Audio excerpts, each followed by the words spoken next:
Hey, what's up, everybody? Welcome into a brand new edition of the Smoak Break College Football Podcast here on November the 4th as we cut this first of two this week, as usual, Tuesdays and Thursdays. But man, starting off the month of November, I know it's commonplace probably around every network or channel that covers college football to every once in a while go, dang, man, this is going by fast. But it's hard for me to not do that every week as we are just flying by as expected, as usual, but as always, disappointingly, so quickly through this 2025 college football season. So let's waste no time and do as we normally do on Tuesdays. But before we get into looking back on the weekend that was, if you would hit that like and subscribe button to support the channel, we would appreciate that very much. But last weekend, 5 banger games that we picked on the weekly show, 365 Sports, which you can find over at 365 Sports YT.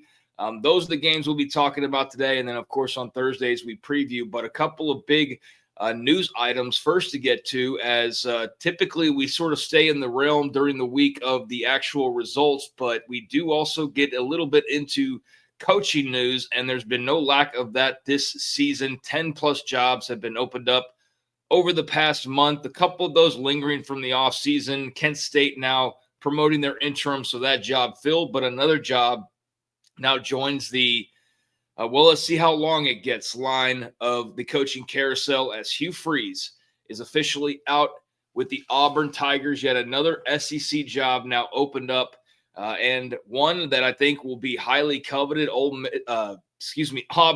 not Ole Miss. Ole Miss could be looking for a coach as well, depending on where and when and how Lane Kiffin decides to go about his future. But you've already got a couple of big SEC jobs opened up in LSU and Florida, and now throw Auburn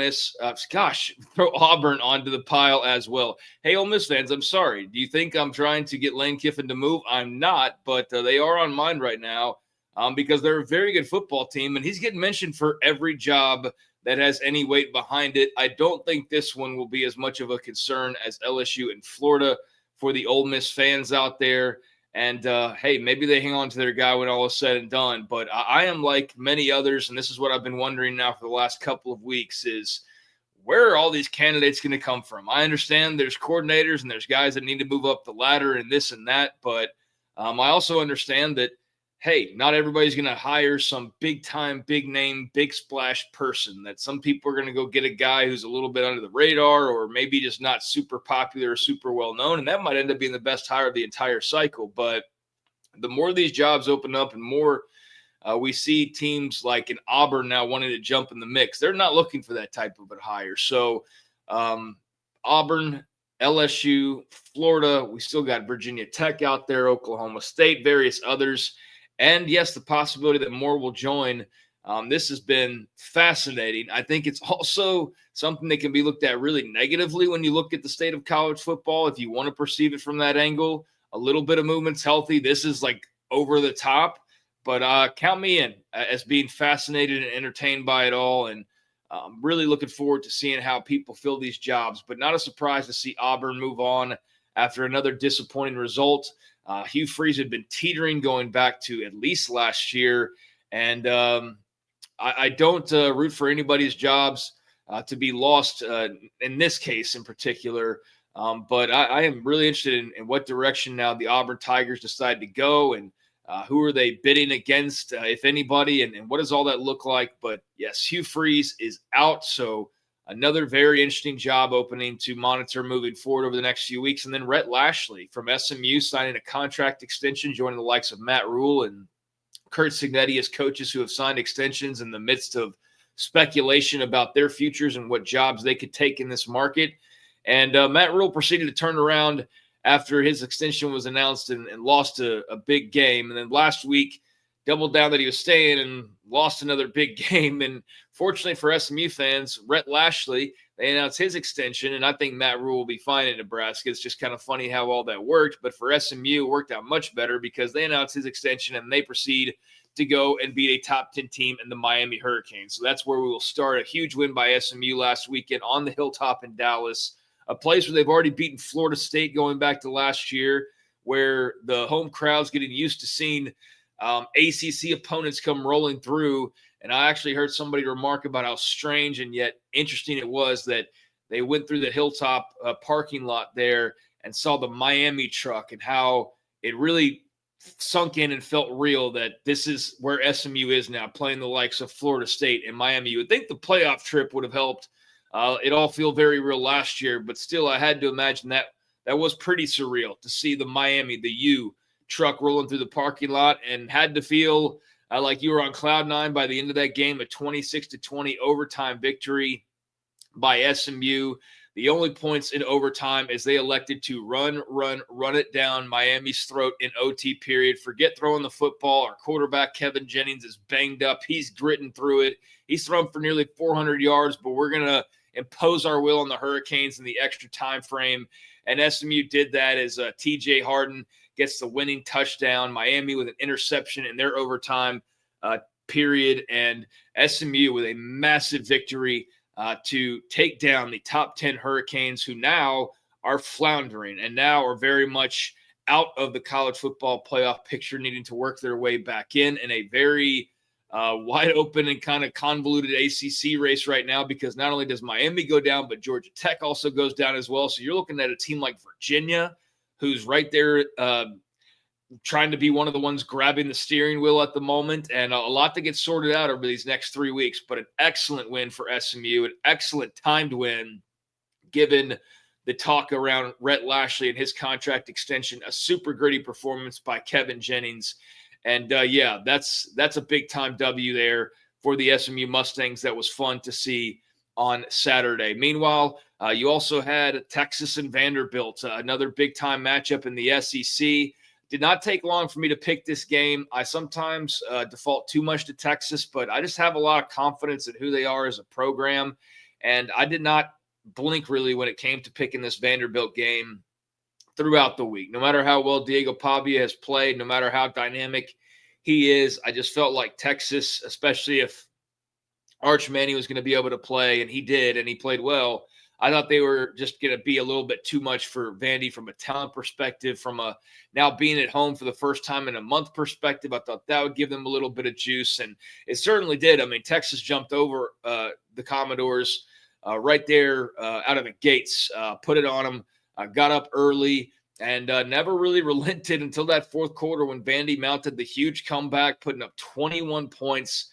But too little, too late from Pavia and company, as Texas gets the 34-31 win and now sits at 7-2. And now Vandy moves to 7-2. And that SEC race gets super interesting and super busier. That doesn't make any sense. Super interesting and a whole lot messier there towards the top in a fun way. But, yeah, that was a big-time win for Texas, and one that it felt like they kind of needed that. They'd sort of been, I guess, not lost in the shuffle, but sort of pushed to the side a little bit once they took a couple of losses. But now you've got to put them right back into the conversation.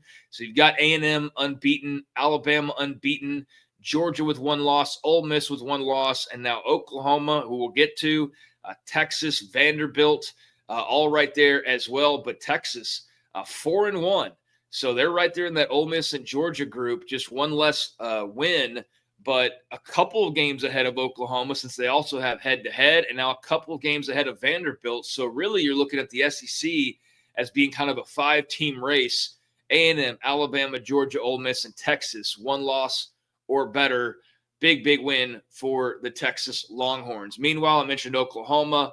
I was not expecting them to go on the road in Knoxville and get a win, but that's exactly what they did. Not the best showing early on from John Mateer, and the defense turnovers helping bail them out in some cases, or bailing themselves out with turnovers in some cases, as Tennessee was able to drive the ball, get deep into Sooner territory quite a bit. But what a huge, huge win, thanks in large part to the defense, a running game that was a bit better than it has been a lot of times this season, and also just some of that specialty from John Mateer that makes him that Heisman candidate type of guy that we were all talking about so feverishly in the first few weeks of the season. I think, as I said, with Texas, they kind of needed a win like that. I really think Oklahoma needed a win of that caliber against a team of that nature, and just in the spot that they were in, a third loss, and they're pretty much completely out of the picture. But you get that win on the road somewhat unexpectedly, and it keeps you very much in the mix. Now, their schedule does not ease up. They've got to go to Alabama now. here in a couple of weeks, and then they host Missouri and then LSU. But being the victors this past Saturday allows that Oklahoma dream of getting to that SEC title game and certainly the playoff picture to remain very, very real with 3 games to play. Meanwhile, a couple of other results before we wrap things up. Texas Tech and Cincinnati, a couple of games out of the Big 12, or Texas Tech and K-State, I should say, and then Utah, Cincinnati. The number 9 Red Raiders go into Manhattan and handle their business. Got down early in this game, but not a whole, just got down 7-0, but took the lead back in the second quarter, and then it was all Red Raiders in the second half, outscoring the Cats 31-13, including a big 17-point outburst in the second quarter that allowed them to really build up a lead and really, I guess, kind of go about their business the way they so elected to. Good to see Baron Morton back in the saddle and still up right after the game. Jacoby Williams also with a really nice game running, and Caleb Douglas, a huge game with 2 touchdown catches. But yeah, Texas Tech goes from down 7-0 to then up 19-7. And eventually, even though K-State started to crawl back again, they're always able to keep a little bit of distance, always able to keep, for the most part, like a 2-score-ish type of a lead, to never let K-State get too close or too confident. And so a big win for Texas Tech on the road. You kind of wondered with just the Will Hammond injury and can Baron Morton stay healthy, how that would all go. But they passed that test in Manhattan with flying colors. So they remain right there in the side seat to undefeated in conference BYU, all by their lonesome. And then it's Texas Tech in that second seat. And there's another team that's now joining them in Cincinnati, who takes their first loss in conference play. So BYU all by their lonesome, undefeated in the Big 12, as Cincinnati falls to Utah 45-14 in Salt Lake City. This was the nightmare scenario if you're Scott Satterfield and company, because you've been getting a lot of love, especially here as of late, with your 7-game win streak, 5-0 in the Big 12, big top 25 matchup on the road. And what a challenge it is. And it was a complete egg that you laid on Saturday night out in Utah, as Brennan Sorsby had a very forgettable and downright bad game. You're able to run the football effectively, but it didn't amount to very many points, as you are just unable to hang on to the football in a lot of cases for Cincinnati, or at least that helped further open up the Pandora's box for Utah there at home. I think already a better team, already getting some better performances, but you didn't also give them some turnovers. And this one turned really ugly pretty quickly, 24-7 at halftime. And then Utah outscored them as well in the second half, to where this one never was really within reach for Cincinnati, and very disappointing. I mean, kind of a humbling and reality check type of experience. Now still 7-2, 5-1 in the Big 12. They're very much in the mix. They're still ahead of Utah in the standings in the Big 12. Utah with a lot of work to do in just 3 weeks. Will definitely be 2 teams who have their eyes on that BYU Texas Tech game this weekend. And that will be a game we pick when we talk to you again on Thursday amongst the other big games of the week. But a massive win for Utah to stay in the race. So the Big 12 also, like a lot of these other leagues, very crowded with just 3 weeks to play. Sort of a handful of teams that you can sort of identify, but a couple of others still hanging around. And if chaos were to hit in the next couple of weeks, then a lot of interesting scenarios that could pop up. But there you are as far as the big games from this past weekend. Huge wins by Texas Tech and Utah to stay near the top of that Big 12 race. Huge wins by Oklahoma and Texas to do the same in the SEC. And also a huge win by SMU to make their biggest splash thus far of 2025, without a doubt.